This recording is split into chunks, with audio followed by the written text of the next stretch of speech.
Hey everyone, welcome back to our channel. Today I'm going to show you how you can find saved videos in YouTube very easily.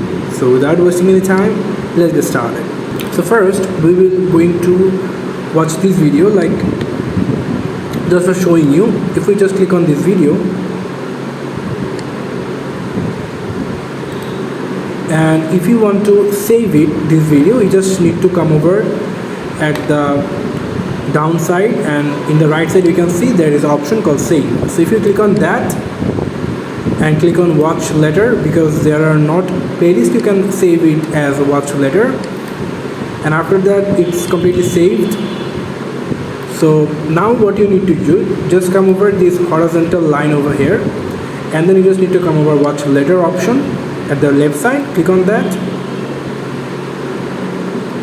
and after that you can see that video you saved, it's over here, you can see. So this is how you can find your YouTube videos saved in YouTube. Thank you so much for watching this video. I hope to see you in other videos. Till then, goodbye.